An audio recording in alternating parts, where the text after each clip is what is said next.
Hello and welcome back to my channel Left on Red. I am Jordan and today I am here with a book review of The Love Songs of W.E.B. Dubois by Honoree Jeffers. This is a historical fiction novel and pretty much like the craziest saga you could imagine. Like, honestly, look how thick this book is. You see this book, right? It's thicky thick. This is 800 pages of historical fiction. So obviously I was like, I'm not reading this book like a physical copy. I'm going to listen to this on audio just because I don't read books that are that thick. Like maybe if it's fantasy, I'll get like 400 or 500 pages, but that's about as much you're going to get out of me. So I put a hold on the library, but the library for the audiobook wasn't going to have me reading this until the end of next year. So I said, let me go ahead, put a little purchase in, and if I feel so inclined periodically, I'll just, read it and see how I feel about it. Why could I not put this book down?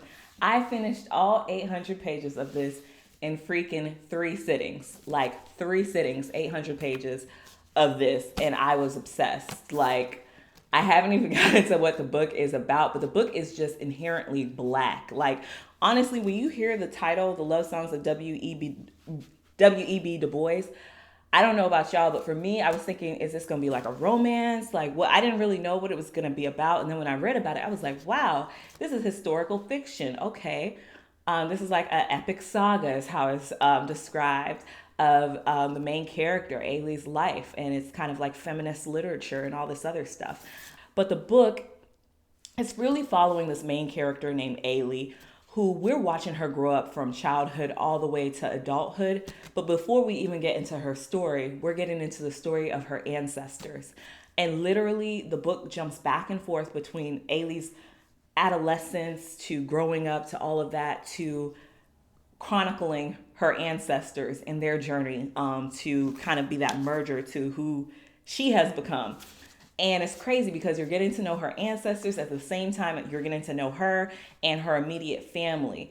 And you're also getting to know her ancestors' immediate family and like what makes them them. And it is such a power. I feel like giving a description of it doesn't really tie it out because it's almost like 2 books in one. I've never really read a book like this. I've read a book where, you kind of get to hear about ancestors. You kind of get to, Homegoing kind of had that feel to it. But this is different. Like, this is literally lineage. Like, when I say that this book felt like 2 different books, I thought it was cool because the author started off writing this book, but then would get these dreams from these people and they would say things and say stuff. And she didn't know until like 2 years into it when she would jot down that these were Ailey, like the main character's ancestors.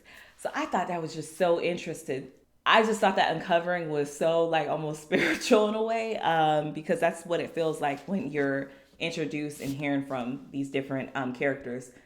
Some of the ancestors that you have are probably not the ones you would want in your family, but they are part of your story.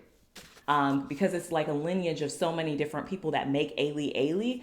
And it's not just about her. It's not just about her mother. It's not just about her grandmother, her great-great-grandmother, like it's a lineage of women and kind of their story throughout time. And I've never seen something chronicle kind of your lineage so beautifully. Like it made me want to just sit down and talk to like older people in my family and to hear their stories so those stories don't get lost. Like it's literally like sitting down with your own ancestors and hearing from them and thinking about all of the unique ways and things that make you you, and how is some of that attributed due to ancestors from centuries ago that you just never met. Like these are whole people who had their own personalities, their own struggles, their own traumas in some way, and their own experiences that somehow those choices and decisions and those kind of lifespans led you to you and who you are and some of the things you're reconciling and dealing with your own experiences, your own traumas, your own decisions. I do want to give, I'm raving and raving about this book. I do want to give a notice that although this book clearly has brought such a big smile on my face, this book is a lot, like you're going through a lot of trauma, of people's trauma, specifically around child abuse.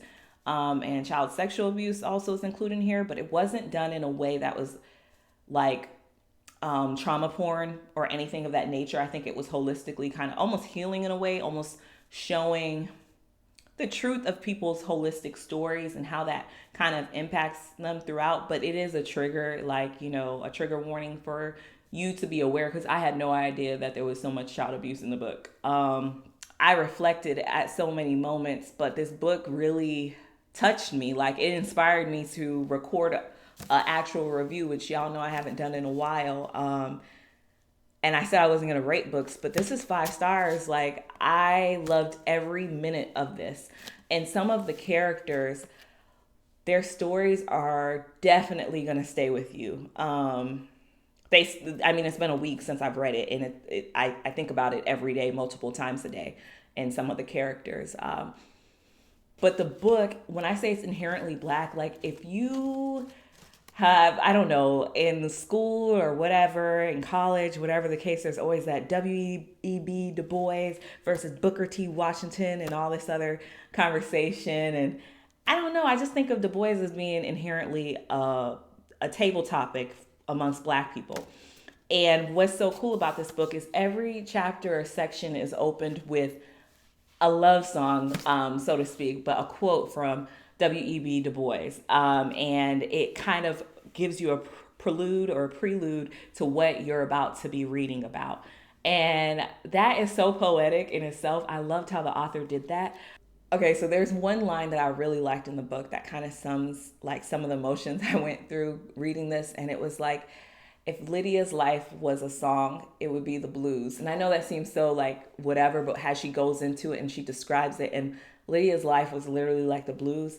And I was just like, if this book was a song, it would be gospel. Like, it would be full of the blues, full of like praise and worship, full of funk, full of jazz, full of rap, full of everything that is Black and that is beautiful and that is, I don't know, us. Like, the author, mwah, mwah, mwah, chef's kiss. I just loved it. And I hope that Dwayne and I can deep dive and talk about this in a podcast episode, because there's so much to talk about. If you have read this, please co-sign below that this book, this couldn't be a bad recommendation. Like, I don't see how this could be a bad recommendation. Don't be intimidated by the size. Definitely pick this one up. All right, I'll see you guys in the next one. Love and light, and deuces.